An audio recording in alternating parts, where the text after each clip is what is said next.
now like to turn the microphone over to SAG-AFTRA President Fran Drescher. Thank you. Thank you, Duncan. And thank you, everybody, for coming to this press conference today. It's really important that this negotiation be covered because the eyes of the world, and particularly the eyes of labor, are upon us. What happens here is important because what's happening to us is happening across all fields of labor by means of when employers make Wall Street and greed their priority and they forget about the essential contributors that make the machine run. We have a problem. And we are experiencing that right at this moment. This is a very seminal hour for us. I went in earnest thinking that we would be able to avert a strike. The gravity of this move is not lost on me or our negotiating committee or our board members who have voted unanimously to proceed with a strike. It's a very serious thing that impacts thousands, if not millions of people all across this country and around the world. Not only members of this union, but people who work in other industries that service the people that work in this industry. And so it came with great sadness that we came to this crossroads, but we had no choice. We are the victims here. We are being victimized by a very greedy entity. I am shocked by the way the people that we have been in business with are treating us. I cannot believe it, quite frankly. How far apart we are on so many things. How they plead poverty, that they're losing money left and right when giving hundreds of millions of dollars to their CEOs. It is disgusting. Shame on them. They stand on the wrong side of history at this very moment.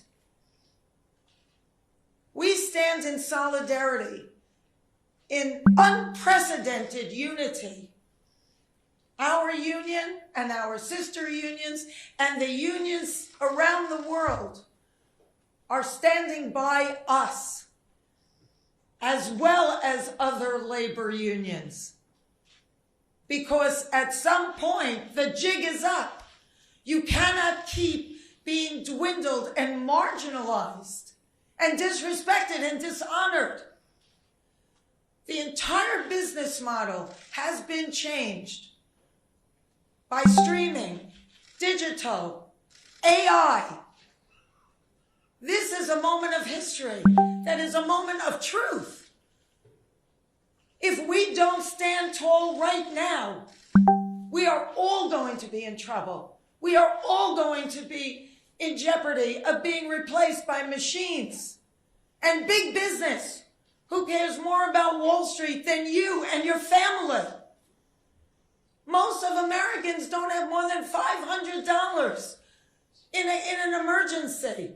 This is a very big deal, and it weighed heavy on us. But at some point, you have to say, no, we're not going to take this anymore. You people are crazy. What are you doing? Why are you doing this? Privately, they all say we're the center of the wheel. Everybody else tinkers around our artistry, but actions speak louder than words. And there was nothing there. It was insulting. So we came together in strength and solidarity and unity with the largest strike authorization vote in our union's history. And we made the hard decision that we tell you as we stand before you today. This is major. It's really serious, and it's going to impact every single person that is in labor. We are fortunate enough to be in a country right now that happens to be labor friendly. And yet, we were facing opposition that was so labor unfriendly, so tone deaf to what we are saying. You cannot change the business model as much as it has changed and not expect the contract to change too. We're not going to keep doing incremental changes on a contract that no longer honors what is happening right now with this business model that was foisted upon us. What are we doing? Moving around furniture on the Titanic? It's crazy. So the jig is up, AMPTP. We stand tall. You have to wake up and smell the coffee. We are labor and we stand tall and we demand respect and to be honored for our contribution. You share the wealth because you cannot exist without us. Thank you.